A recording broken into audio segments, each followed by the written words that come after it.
ശിവദാസൻ, അത്തരമൊരു വിഷയം കൂടിയുണ്ട്. സ്പോൺസർമാർ പലരും പിൻവാങ്ങുന്നു എന്നാണ് ടി സിദ്ദീഖ് ഉൾപ്പെടെയുള്ളവർ പറയുന്നത്. സംസ്ഥാന സർക്കാരിനും ഇതിലെന്തെങ്കിലുമൊക്കെ ചെയ്യാനില്ലേ? സ്പോൺസർമാർ പിൻവാങ്ങേണ്ടതായിട്ടുള്ള ഒരു സാഹചര്യം നിലവിലില്ലല്ലോ. മുഖ്യമന്ത്രി എം പിമാരുടെ യോഗത്തിൽ വെച്ച് അദ്ദേഹം വളരെ കൃത്യമായിട്ട് കോൺഗ്രസിൻ്റെ എം പിമാരുടെ തന്നെ ചോദ്യങ്ങൾക്ക് ശരിയായ ഉത്തരം നൽകിയിട്ടുണ്ട്.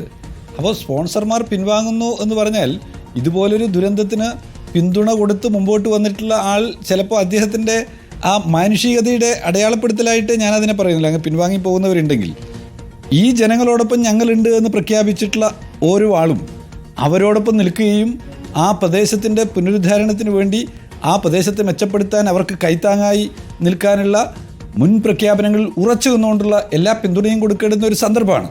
ഇവിടെ നാം കാത്തിരിക്കുന്ന കാര്യങ്ങളിൽ ഒന്നെന്താണ്? യൂണിയൻ ഗവൺമെൻറ് സഹായം എത്രമാത്രം ലഭ്യമാവും എന്നുള്ളത് കൂടി വ്യക്തമായി കഴിഞ്ഞാൽ നമ്മെ സംബന്ധിച്ചിടത്തോളം ഈ കാര്യത്തിൽ നല്ല നിലയിൽ മുമ്പോട്ട് പോകാൻ കഴിയും. എന്നുവെച്ചാൽ യൂണിയൻ ഗവൺമെൻറ്റിൻ്റെ ബാധ്യത അവർ നിർവഹിക്കുമെന്നുള്ള പ്രതീക്ഷയിലാണ് നമ്മളുള്ളത്. എന്നാൽ അവർ നിർവഹിക്കാതെ അത് നീട്ടിക്കൊണ്ടുപോവുകയാണ്. രാജ്യത്തിൻ്റെ പ്രധാനമന്ത്രി നേരിട്ട് വന്നിട്ടല്ലേ പറഞ്ഞത് നമ്മളോട് വയനാട്ടിൽ എന്നിട്ട് അതിലൊക്കെ മാറ്റി പറയുന്നു. മറ്റ് സംസ്ഥാനങ്ങൾക്ക് സഹായം കൊടുക്കുന്നു. ഇതിനേക്കാൾ ഗ്രാവിറ്റി വളരെയേറെ കുറഞ്ഞ, കേരളവുമായി താരതമ്യം ചെയ്യാൻ പോലും പറ്റാത്ത സംഭവങ്ങൾക്ക് വലിയ സഹായങ്ങൾ നൽകുന്നു. കേരളത്തെ അവഗണിക്കുന്നു. അതുകൊണ്ട് നമുക്ക് ഈ കാര്യത്തിൽ ഒറ്റക്കെട്ടായി കേരളീയരായ മലയാളികളായ സകല മനുഷ്യരും ഒന്നിച്ചു നിന്നുകൊണ്ട് യൂണിയൻ ഗവൺമെൻറ്റിൻ്റെ തെറ്റായ സമീപനത്തിനെതിരെ ശബ്ദിക്കുക എന്നുള്ളതാണ് ഈ ഘട്ടത്തിൽ സുപ്രധാനമായിട്ടുള്ള കടമ.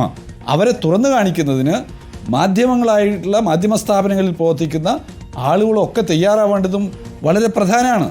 ഇവിടെ നമ്മുടെ പാർലമെൻറ്റിനകത്ത് ധനകാര്യമന്ത്രിയും അതുപോലെ ആഭ്യന്തരമന്ത്രിയും ഉൾപ്പെടെ നടത്തിയിട്ടുള്ള മുൻകാല പ്രസ്താവനകളെയും നമ്മളൊന്ന് പരിശോധിക്കുന്ന നല്ലതാ.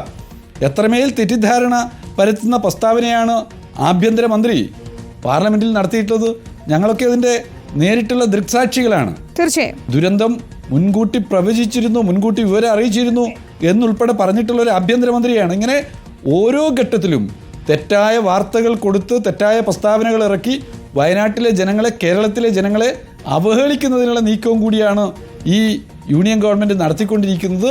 നിങ്ങൾ ശ്രദ്ധിച്ചിട്ടുണ്ടാവും, വയനാട്ടിൽ നടക്കുന്ന കാർഷിക പ്രവർത്തനങ്ങളും മറ്റുമൊക്കെയാണ് ഈ ദുരന്തത്തിൻ്റെ കാരണമെന്നും വയനാട്ടിലെ ജനങ്ങളാണ് അതിൻ്റെ കാരണക്കാരെന്നും പറഞ്ഞിട്ടുള്ള ഒരു മന്ത്രിയെ ഉൾപ്പെടെ നമുക്ക് യൂണിയൻ ഗവൺമെൻറ്റിൽ കാണാൻ കഴിഞ്ഞു എന്നുള്ളത് കൂടി വിസ്മരിച്ചു പോകരുത് എന്നുള്ളതാണ് എനിക്ക് പറയാനുള്ളത്. ഞങ്ങൾ ശക്തമായ നിലപാടെടുത്ത് പറ്റാവുന്ന ആളുകളെയൊക്കെ കൂട്ടിച്ചേർത്ത് പാർലമെന്റിനകത്തും പുറത്തും ശബ്ദിക്കും. ശരി, തീർച്ചയായും പാർലമെന്റിനകത്തും പുറത്തും പ്രക്ഷോഭം നടത്താം.